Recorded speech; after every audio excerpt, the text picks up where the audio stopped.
Hi ನಮಸ್ತೆ ಸ್ನೇಹಿತರೆ, ನಾನು ಅರ್ಪಿತಾ ತುಮಕೂರು. ಇವತ್ತು ನಿಮಗೆಲ್ಲ ಮೂಲಂಗಿ ಚಟ್ನಿ ಮಾಡೋದು ಹೇಳ್ಕೊಡ್ತಾ ಇದ್ದೀನಿ. ಫಸ್ಟು ನಾನು ಒಂದು ಪ್ಯಾನಿಗೆ ಎಣ್ಣೆ ಹಾಕೋತಿದ್ದೀನಿ ಸ್ವಲ್ಪ. ಆಮೇಲೆ ಹುರ್ಗಡ್ಲೆ, ಸ್ವಲ್ಪ ಬೆಳ್ಳುಳ್ಳಿ, ಮೂಲಂಗಿನ ಸ್ವಲ್ಪ ಸಣ್ಣ ಸಣ್ಣದಾಗಿ ಈರುಳ್ಳಿ ಥರ ಕಟ್ ಮಾಡಿಕೊಂಡು ಇಟ್ಕೊಂಡಿದ್ದೀನಿ. ಸರಿ, ಎಣ್ಣೆ ಬಿಸಿ ಆಯ್ತು. ಇವಾಗ ನಾನು ಸಾಸಿವೆ ಹಾಕ್ತಾ ಇದ್ದೀನಿ. ಇವಾಗ ಕಟ್ ಮಾಡ್ಕೊಂಡಿರೋವಂಥ ಮೂಲಂಗಿನ ಹಾಕ್ತಾ ಇದ್ದೀನಿ ಇದರೊಳಗೆ. ಇದನ್ನ ಚೆನ್ನಾಗಿ ಬಾಡಿಸ್ಕೋಬೇಕು, ಹಸಿ ಸ್ಮೆಲ್ ಹೋಗೋ ಥರ ಮೂಲಂಗಿ ಎಲ್ಲ.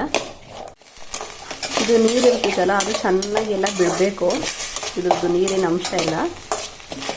ಇವಾಗ ನಾನು ಇದನ್ನೆಲ್ಲ ಹಾಕ್ತಾಯಿದ್ದೀನಿ, ರೆಡಿ ಮಾಡ್ಕೊಂಡಿರೋದು. ಇದನ್ನು ಹುರ್ಕೋಬೇಕು ಚೆನ್ನಾಗಿ. ನಾನು ಇಬ್ಬರಿಗೆ ಮಾಡ್ತಿರೋದಲ್ವ, ಖಾರಕ್ಕೆ ಅಂತ 3 ಹಸಿಮೆಣ್ಸಿಕಾಯಿ ಹಾಕ್ತಿದ್ದೀನಿ. ಹಸಿಮೆಣ್ಸಿಕಾಯಿ, ಒಣಮೆಣ್ಸಿಕಾಯಿ ಎರಡು ಒಂದು ಹಾಕಿ ಚೆನ್ನಾಗಿರುತ್ತೆ, ಇಲ್ಲ ಎರಡು ಮಿಕ್ಸಲ್ಲಿ ಹಾಕಿದ್ರೂ ಚೆನ್ನಾಗಿರುತ್ತೆ. ಸ್ವಲ್ಪ ಚೆನ್ನಾಗಿ ಇದಾಗಲಿ ಅಂತ ಉಪ್ಪು ಹಾಕ್ತಿದ್ದೀನಿ, ಹಣ್ಣುಪ್ಪು. ಮನೆ ತುಂಬ ಚೆನ್ನಾಗೈತೆ. ತೆಂಗಿನ ತುರಿನೂ ಇದ್ರೊಳಗೆ ಹಾಕೋತಿದ್ದೀನಿ.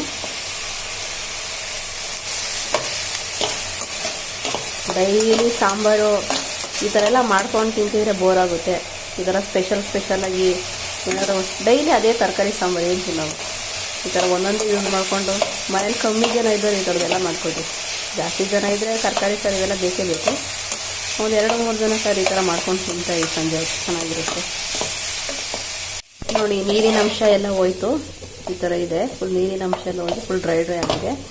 ಇದನ್ನು ಮಿಕ್ಸಿ ಜಾರಿಗೆ ಹಾಕೋಬೇಕು. ಇವಾಗ ನಾನು ಜಾರಿಗೆ ಸ್ವಲ್ಪ ಕೊತ್ತಂಬರಿ ಸೊಪ್ಪು ಹಾಕ್ಕೊಂಡಿದ್ದೀನಿ.